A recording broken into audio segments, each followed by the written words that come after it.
சில நோய்கள் தொடர்ந்து இருக்கிற பொழுது அதை மிகைப்படுத்துகிற பக்குவம் நமக்குள்ள வளர்ந்துக்கிட்டே இருக்கும். நான் வளர்ந்ததுக்கு காரணம் அப்பா அம்மாவுடைய தாக்கங்கள். இயற்கையோட பக்கத்துல நின்று ஆழமா மூச்சை உள்ளிழுத்து மூச்சை வெளியே விட்டாலே புது பலம் வந்துருதுன்னு. என்னுடைய மனோபாங்கு எப்படி இருக்கிறது? மிகைப்படுத்துவதாக இருக்கிறதா? பரவாயில்ல, அதை நான் ஏத்துக்கிறேன். ஏன்னா அதுக்கு காரணம் நான் வளர்ந்த விதம். அன்பு நண்பர்களே, அருட்தந்தை ஜெமி மற்றும் மாதா தொலைக்காட்சி பொறுப்பாளர்கள் சார்பாக உங்களை வாழ்த்துவதிலே மிகுந்த மகிழ்ச்சி அடைகிறேன். உறவுகள் மேம்பட 2ஆம் பருவத்தினுடைய தொடர் சிந்தனையிலே நாம் இன்னும் நம்முடைய வாழ்வின் அனுபவங்களை, நல்ல அனுபவங்களை இன்னும் வளர்க்க வேண்டும். அது நற்பார்வையை விரிதாக்கும். நமக்கு காயம் தந்த அனுபவங்களை குணமாக்க வேண்டும். அது நம்மை தூய்மைப்படுத்தும். நம்மிடம் இருக்கிற நல்ல வாழ்வு சக்தியை, ஜீவகாந்த சக்தியை, அருள் சக்தியை, அன்பு சக்தியை, நற்பார்வையை கூர்மைப்படுத்தும் என்ற சிந்தனையிலே தொடர்ந்து சிந்திப்போம். அதான் அனுபவங்கள் வைட்டமின் மாத்திரைகளாக மாற முடியும், அது அன்பு கலந்த அனுபவமாக இருக்கும்போது. அதனால தான் பலர் சொல்லுவாங்க, எங்கள் அப்பா அம்மா கூட நான் அனுபவித்த நேரம், வாழ்ந்த நேரம், குடும்பத்தில் நான் செலவிட்ட நேரங்கள் பசுமையான நேரங்கள். ஏன்னா எங்கள் அப்பா அம்மா பேசினது, அன்பு காட்டினது, அன்பு தொடுதல் கொடுத்தது என் வாழ்க்கையை செழுமைப்படுத்தியது, வளமைப்படுத்தியது, என்னை உருவாக்கியது என்று நன்றியோடு சொல்வார்கள். அம்மையின் வடிவினிலே ஆண்டவன் பள்ளி கண்டேன், அம்மையின் மடியினிலே இம்மையில் இறைவன் வந்தார். அப்போ கடவுளை நாங்கள் தரிசிக்க முடிஞ்சிச்சு. ரொம்ப நல்லா இருந்துச்சு. நான் வளர்ந்ததுக்கு காரணம் அப்பா அம்மாவுடைய தாக்கங்கள், அவங்களுடைய அன்பு தொடுதல்கள், சகோதர சகோதரியுடைய அன்பு நிறைவுன்னு சொல்லுவாங்க. இது பாராட்டக்கூடிய விஷயம். அப்போ உங்கள் வாழ்க்கையில் என்னென்ன நல்ல காரியங்கள்லாம் நடந்திருக்குன்றதை நினச்சி பார்த்துக்குங்க. அடுத்து நாம் கவனிக்க வேண்டியது என்னன்னு கேட்டிங்கன்னா, நமக்குள் ஏற்பட்டிருக்கிற தாக்க அனுபவங்கள், சோகங்கள், வேதனைகள், அது என்ன ஆயிரும்னு கேட்டிங்கன்னா, அதில் சில சமயத்தில் நம்முடைய பெற்றோர்கள் கூட நம்மை புரிந்து கொள்ளாது இருக்கிற பொழுது, நம்மை துஷ்பிரயோகப்படுத்துகிற பொழுது, உளநல ஆற்றுப்படுத்துதலிலே இதற்கு நாங்கள் ரொம்ப கவனம் செலுத்துவோம். உள்மன குழந்தையை குணமாக்கணுங்கிறதுக்காக உலகம் முழுவதிலும் பல முயற்சி நடக்குது. இன்னைக்கு அதான் சொல்லுவாங்க, உலகத்தில் இரக்கம் இல்லாத, இதயம் இல்லாத சில மனிதர்கள், பிறருடைய துன்பத்தை பற்றி கவலைப்படாமல் சில தலைவர்கள் சுயநலமாக செயல்படுவதற்கு காரணம், அவங்களுக்கு பின்னாடி ஒரு வரலாறு இருந்துச்சு, அவங்களுக்கு பின்னாடி ஒரு காயம் இருந்துச்சு, அவங்க குணமாக்காத சில தாக்கங்கள் இருந்துச்சுன்னு சொல்லுவாங்க. அதெல்லாம் உறைஞ்சு போன அனுபவங்களுடைய வெளிப்பாடு. அதனால தான் இந்த மனுஷனோ மனுஷியோ உறைஞ்சு போய் பிறருடைய துன்பத்தை பற்றி கண்டு கொள்ளாத மனிதர்களாக, மனுஷிகளாக மாறிப்போகிறார்கள் என்று. சில சமயத்தில் நான் ஒரு சில பகிர்வுகளை கேட்டிருக்கிறேன். அப்பா அம்மாவே குழந்தைகளை துஷ்பிரயோகப்படுத்தியது. சில வருடங்களுக்கு முன்பாக ஒரு பயிற்சி நேரத்தில் 3 பெண்மணிகள் ஒரு பயிற்சி நேரத்தில் பகிர்ந்து கொண்டாங்க. ஆண்களை பார்த்தாலே எனக்கு வெறுப்பு, கோபம். ஏன்னா எங்கள் அப்பாவே என்னை சின்ன வயசில், அல்லது எங்கள் உறவினர்கள் என்னை சின்ன வயசில் சிதைச்சாங்க, கொடுமைப்படுத்தினாங்க. அந்த நினைவுகள் என்னை இன்றும் எனக்கு நடுக்கத்தையும் பயத்தையும் கொடுத்து கொண்டிருக்கிறது என்று. அப்போ அது ஒரு துஷ்பிரயோக நினைவுகளாக, அது நமக்குள் ஒருவித நச்சாக மாறியிருக்கிறது. ஆனால் ஆசீர்வாதத்தினுடைய சிந்தனை என்னவென்றால், அந்த நச்சுக்களை நாம் விலக்கி விடலாம், குணமாக்கி விடலாம், புது தெம்பு பெற்று நாமும் வாழ்ந்து பிறரையும் வாழ வைக்கக்கூடிய பக்குவத்துக்கு போய்விட முடியும் என்ற ஒரு நல்ல செய்தியை இறைவன் நமக்கு இன்று தருகிறார். அதே மாதிரி இந்த அனுபவங்கள் வழியாக சிந்தனைகள் வருகிறது. இந்த அனுபவ தாக்கங்கள் வழியாக எனக்குள் செயல்பாடுகளும் வந்து விடுகிறது. அப்போ அது பய அளவில் உள்ள செயல்பாடாக இருக்கலாம், முரட்டுத்தனமாக இருக்கலாம். இதில் முக்கியமான காரியம் என்னன்னு கேட்டால், இதனுடைய தொடர்புகளை நான் கணக்கில் கொள்ள வேண்டும். அதனால தான் இன்றைக்கி மருத்துவத்திலும் சரி, உளநலத்திலையும் 2 அணுகுமுறை இருக்குது. ஒன்று என்னுடைய கடந்த காலத்தையும் தெரிஞ்சுக்கிட்டு, நல்லது தெரிஞ்சுக்கிட்டு இறைவனை போற்றுறேன். இறைவா நன்றி, இந்த அனுபவங்களுக்கெல்லாம், இந்த உள்ளங்களுக்கெல்லாம் ரொம்ப ரொம்ப நன்றி, உமக்கு நன்றி, போற்றுதல் உரித்தாகட்டும். என்னுடைய வாழ்க்கையில் என்னை உருவாக்கின பெற்றோரையும் ஆசிரியர் பெருமக்களையும், ஃபார்மேட்டர்ஸ்ன்னு நாங்கள் சொல்லுவோம், உருவாக்கிய அருமையான அருட்தந்தையர்கள், சகோதரர்களை நினச்சி பார்க்குறேன். அவர்கள் காட்டிய கரிசனை, பெருந்தன்மை, அன்பு என்னை வளர வைத்திருக்கிறது. என்னை ஒரு நல்ல நற்பார்வைக்கு பயிற்றுவித்து கொண்டிருக்கிறது. பயிற்றுவித்தது அழகா, நன்றி. அவங்கெல்லாம் இல்லாமல் இருந்திருந்தா என்னுடைய காயங்கள் குணமாக இருக்காது.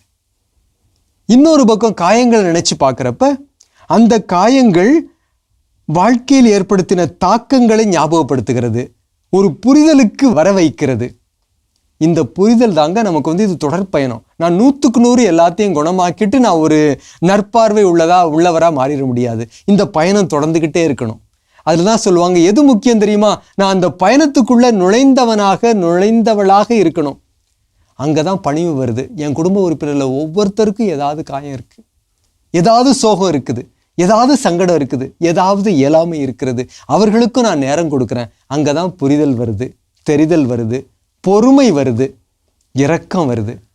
அதனால தான் தந்தை ரிச்சர்ட் ரோவர் போன்ற ஞானிகள் சொல்லுவாங்க, பிறருடைய குறைகளை காணுகிற பொழுது, பிறருடைய கஷ்டம் தருகின்ற கொடூரங்களை காணுகிற பொழுது கூட நமக்கு இரக்கம் வேணும். இயேசு பெருமான் அப்போ தான் நமக்கு இரக்கத்தை நிரப்பி தரணும். ஏன்னா அவங்களுக்கு அந்த நேரம் இன்னும் போதுமானதாக இல்லாமல் இருந்திருக்கலாம், அல்லது இன்னும் அவங்க திருந்துறதுக்கு வந்து நேரம் இன்னும் அவங்க அதை உணர்ந்து வரவில்லை. அதனால் இன்னும் கொஞ்சம் டைம் கொடுப்போம்.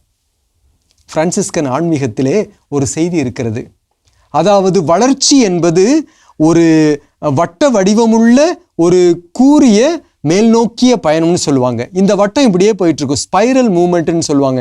கிட்டக்க வந்து தூரம் போகிறது, அப்படியே ஒரு அச்சில் வந்து சுழண்டு போகிற மாதிரி போய்கிட்டே இருக்கிறப்ப சில நேரங்களில் என்னென்னா, நான் ரொம்ப கடவுள் அனுபவத்துக்கும் முதிர்ச்சிக்கும் பக்கத்தில் போயிடுவேன். சில நேரங்களில் பார்த்தீங்கன்னா நல்ல மேலே போகிற மாதிரி போயிட்டு டபக்குன்னு பின்னாடி வந்துடுவேன். அதனால தான் இந்த தவறி விழுந்து விடுகின்ற தன்மை என்பது எல்லா நிலைகள்லையும் நமக்கு இருக்க வாய்ப்பு இருக்குது. அதனால தான் ஆன்மீகம், கவனிப்பு, புரிதலோடு கூடிய தயாரிப்பு எப்போதும் நமக்கு இருக்க வேண்டும் என்ற ஒரு அழைப்பு இருக்குதுங்க. அதை நாம் உணர்ந்து கொண்டோம் என்றால் பிறரையும் அவர்களுக்கு அவங்க எவ்வளவுதான் புனிதத்துக்குள்ளே போனாலும் மனிதத்தில் இருக்கிற பொழுது சில நேரங்கள் தடுமாறி விட முடியும் என்ற ஒரு புரிதலும் வருகிறது. அங்கே இரக்கம் வருது, பொறுமை வருகிறது, அவர்களை புரிந்து கொள்ளக்கூடிய பக்குவமும் வருகிறது. அதோட அவர்களை நாம் உடனிருந்து வாழ வைப்பதற்காக நாம் அவர்களை தொடர்ந்து உற்சாகப்படுத்துகின்ற தாராளமும் நமக்கு வர ஆரம்பிக்கும். இதுக்கு நேரம் தேவைப்படுது.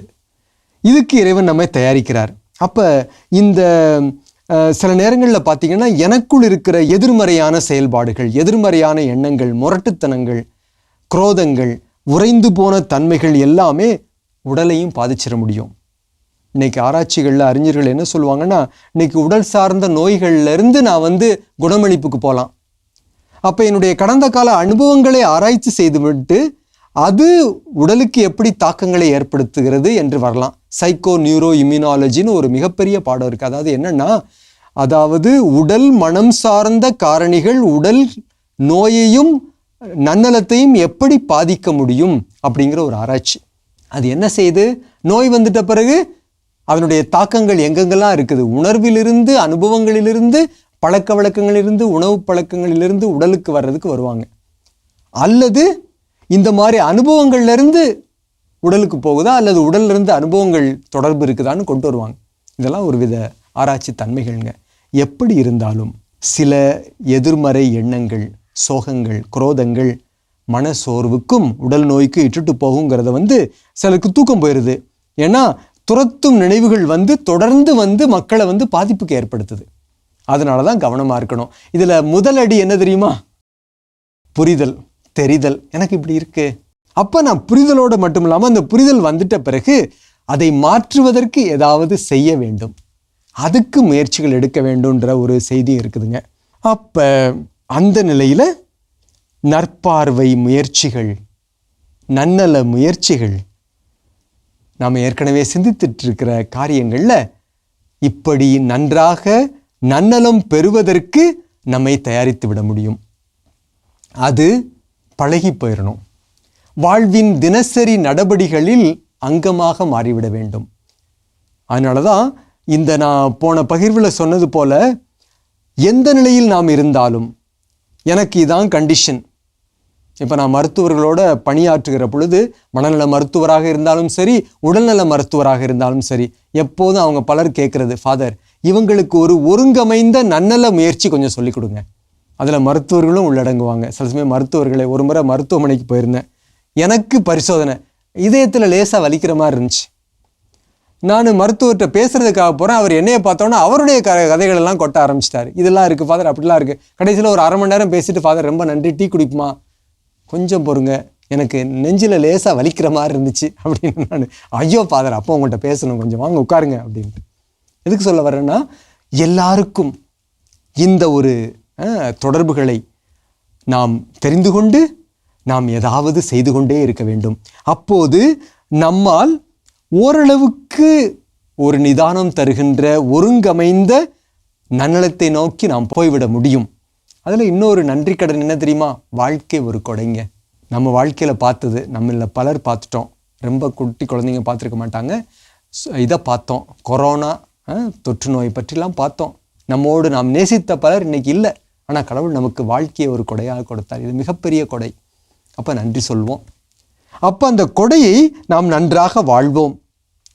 அப்போ அதில் புரிதலோடு பிறர் உதவியோடும் நம்மை கவனித்து கொள்வதற்கும் முதிர்ச்சியை நோக்கி, உடலளவு உள்ள அளவு ஆன்மீக முதிர்ச்சியை நோக்கியும் பயணப்படுகின்ற பொழுது உறவுகள் நல்லபடியாக மாறிவிட முடியும்.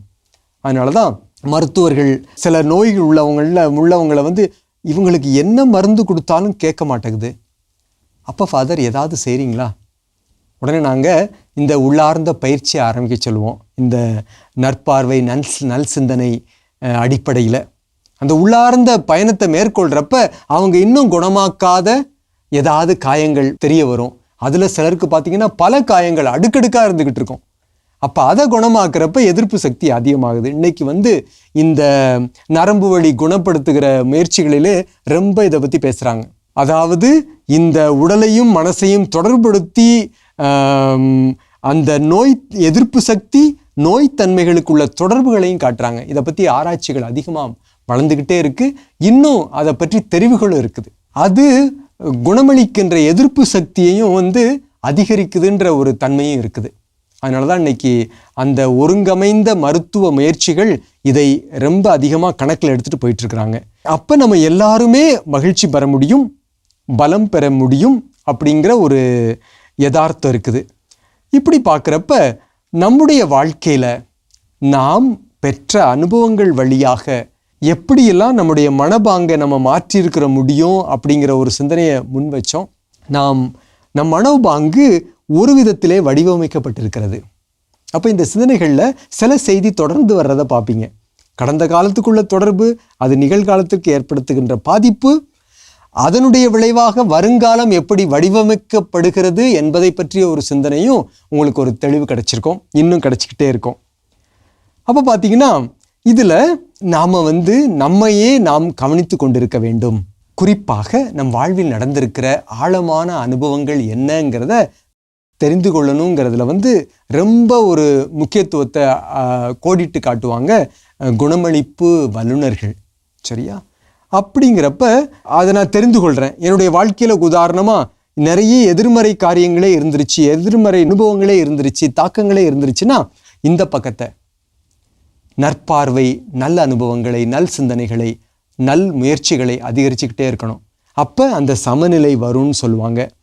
அதே மாதிரி நம்மை சுற்றிலும் நம்மை உற்சாகப்படுத்துகிற, வாழ வைக்கிற, முறைப்படுத்துகிற நல்ல உள்ளங்கள் கூட இருக்கணும். அவங்க பேச்சு கேட்கணும். அப்படிப்பட்ட சூழல்கள் நமக்கு மட்டும் இல்லை, குறிப்பாக குழந்தைங்களுக்கு மிகப்பெரிய தாக்கங்களை தர முடியும்.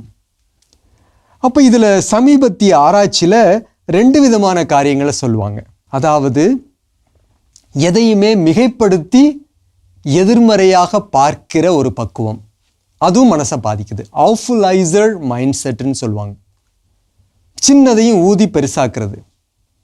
ஓகேங்களா? ஒரு சிலர் புலம்புறதுல புலம்பி புலம்பி புலம்பி பெருசாக்குவாங்க, எல்லாத்தையும் குறை கண்டு விடுப்பாங்க. எதை பார்த்தாலும் ஒரு இது சிக்குச்சுன்னா அதோடு அதை மிகைப்படுத்தி இதுதான் ஒன்றுமே பண்ண முடியாது. அதை குடும்ப வாழ்க்கையிலையும் கூட்டு வாழ்க்கையிலையும் ரொம்ப பார்க்கலாம். ஒரு சிலருக்கு ஒரு சுவிட்ச் போட்ட மாதிரி உடனே லைட் எரியிற மாதிரி சின்ன பிரச்சனைனாலும் அதை பெரிதாக ஊதி பெருசாக்கிடுவாங்க. காரணம் என்னென்னா அவங்களுக்குள்ள இந்த மனோபாங்கு மிகைப்படுத்துகின்ற தன்மையிலே வளர்ந்து விட்டது. அதுக்கு பின்னாடி அவங்களுடைய அனுபவங்கள் இருக்குது, வளர்ந்த விதம் இருக்குது, அவங்க வளர்க்கப்பட்ட விதம் இருக்குது. அவங்கள உடனிருந்து பெற்றோரும் மற்றோரும் முறைப்படுத்தாத தன்மைகளும் இருக்குது. அதனால தான் அங்கே இருக்கிற பெற்றோர்களுக்கு மிகப்பெரிய பொறுப்பு என்ன இருக்குன்னா, உங்கள் குழந்தைங்களை கவனிக்கணும். ஓகேங்களா? அப்போ மிகைப்படுத்துகின்ற தன்மை உள்ள எதிர்மறையான மிகைப்படுத்துதல் வந்துடுறப்ப என்ன ஆகும்னு கேட்டிங்கன்னா, அதாவது கஷ்டங்களை மிகைப்படுத்துகின்ற தன்மை, அதாவது எல்லாமே கெட்டு போயிடும், ஒன்றுமே முடியாது, எல்லாமே தாக்கத்துக்கு வந்துடும் அப்படின்னு. அப்போ நம்முடைய வாழ்க்கையில் நிறைய நல்லது இருக்குது, நிறைய கெட்டது இருக்குது. ஆனால் அதே நேரத்தில் அதை ஒரு சார்ந்து மிகைப்படுத்தி பார்க்கறது, அது அங்கலாய்ப்புக்கும் முடியும்.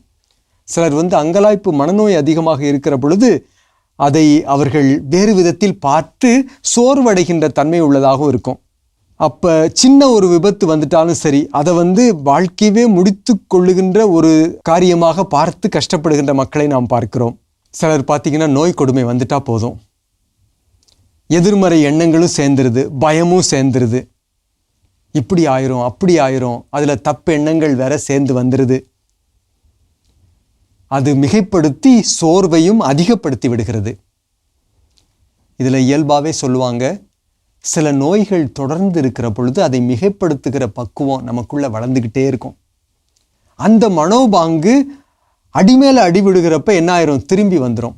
இப்போ போர் நடக்கிற சில நாடுகளில் இருந்து வர்ற ஆராய்ச்சிகள்லாம் என்னென்னா, அவங்களுக்கு பயங்கிறது அதிகமாயிருதுங்க, பதஷ்டங்கிறது அதிகமாயிருது, நம்ப முடியல, எப்போ என்ன நடக்கும்னு தெரியாது. அதனால பயத்துக்குள்ளேயே வாழ்ந்து வாழ்ந்து எதையுமே அவங்க மிகைப்படுத்திடுவாங்க. குறிப்பாக பாதுகாப்பு உணர்வு, எங்கே போனாலும் பாதுகாப்பு இல்லை அப்படிங்கிற ஒரு தன்மைகளுக்கும் வந்துட்டு எளிதாக அவர்கள் உடைந்து போய்விடுபவர்களாகவும் எரிச்சல் படுபவர்களாகவும் சமநிலை இழக்கிறவர்களாகவும் மாறிவிடுகிறார்கள் என்று ஒரு செய்தி சொல்கிறாங்க.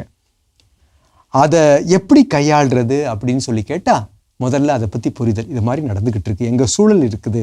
இப்போ அந்த நாட்டில் உள்ள நல்ல குணமளிப்பு உதவியாளர்கள் என்ன பண்ணுறாங்க, இவங்களை அமைதிக்குள்ளும் அன்புக்குள்ளேயும் தினமும் உற்சாகப்படுத்துகின்ற சுய கவனிப்பு முறைகளுக்குள்ளேயும் உட்படுத்துகிறாங்க, அருளுக்குள்ளேயும் ஜெபிக்க சொல்கிறாங்க, தியானம் பண்ண சொல்கிறாங்க.